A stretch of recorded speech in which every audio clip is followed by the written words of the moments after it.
I want to welcome you back and happy 2026.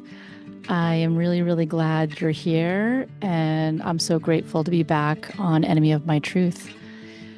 This podcast has always been a space where we talk about things we usually avoid, the quiet truths, the uncomfortable truths, and the ones we feel in our bodies long before we can explain them in words.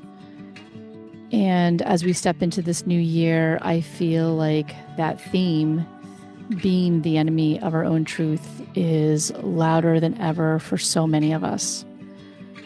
Because the truth is, most of us aren't being held back by lack of information. We're not stuck because we don't have enough signs or advice or insight.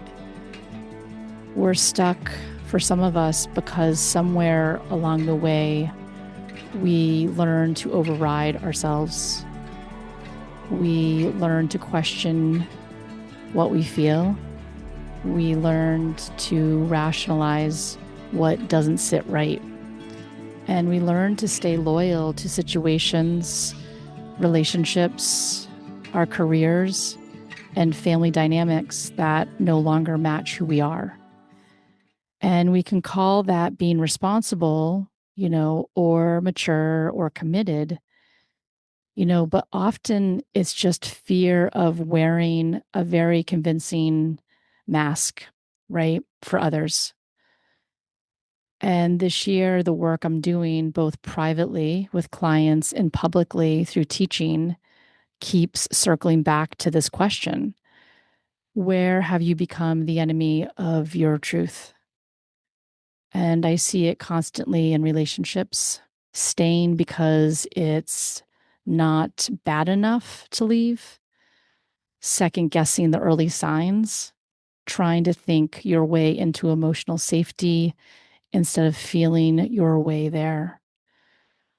I see it in careers and jobs, people who are successful on paper, but depleted in their bodies, their minds.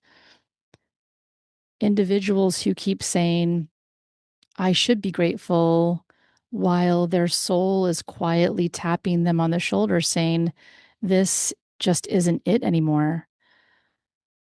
And I see it in family systems where roles are assigned early, expectations were set without consent, and telling the truth feels like this kind of betrayal.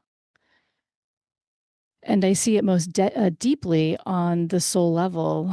When someone knows there's more for them, but doesn't yet trust themselves enough to step toward it. And that right there is what inspires me to step into this work even more. That's what drives me. Um, and that is the work, that is the conversation that I'm wanting to have. And that's at the heart of this podcast, Enemy of My Truth, and how that shows up for us every day. And as I move into this year, I can feel my work evolving, the way I work with people one on one, the way I teach, the way I guide. It's all being shaped by this deeper honesty within, and helping people not just figure things out, but actually, step into working with them to trust themselves again, for you to trust yourself again. It's such a simple thing, but it's so complex. It's like we cannot see it or feel it. And that's a very uncomfortable place to be. And to kind of shift a bit, talking about all of this, I do want to pause and share something personal that happened back in December of 2025. Something extraordinary. And recently, a client of mine, Camille, shared an incredible testimonial on her social media about our psychic intuitive work together. She spoke so honestly and so beautifully, with vulnerability, about what our sessions look like, about the years we've worked together, and about how using my psychic tools and intuitive guidance have supported her along the way. Her share was so incredibly generous and, again, so vulnerable and so incredibly humbling. And I think what moved me the most wasn't just her words. It was, I mean, that was so incredibly important, but her speaking and sharing that was just a deep reminder of why I do this work. Because this space isn't about dependency, meaning this work is not about creating dependency. I want to create autonomy. It's about helping all of you and my clients come back into relationship with themselves. Because when we do that, we have the clarity and confidence to step forward into our lives. And so when we do that work together, eventually you don't need another sign. You don't need someone else to validate what you will begin to know for yourself and trust your own inner alignment, inner authority. That's the goal always, to create independence. And I also want to be honest with you about the rhythm of this podcast as we are going into our second year, and that my schedule right now is so incredibly full, beautifully full, but full. So, the time being, we may be releasing episodes about once a month while we find our footing and recalibrate the growth. And I'm totally okay with that, but just want to set the tone here and let all of you know. Because when I show up here, I want to show up and be present and grounded and here in a very real way for all of you, whether that's through my podcast, my sessions, my teachings.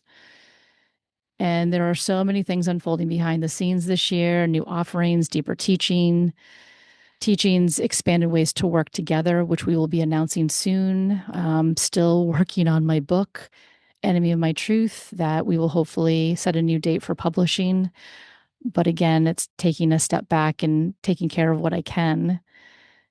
And things are changing, things are pivoting, and I'm allowing myself to evolve instead of forcing myself to stay the same or trying to fit into that box.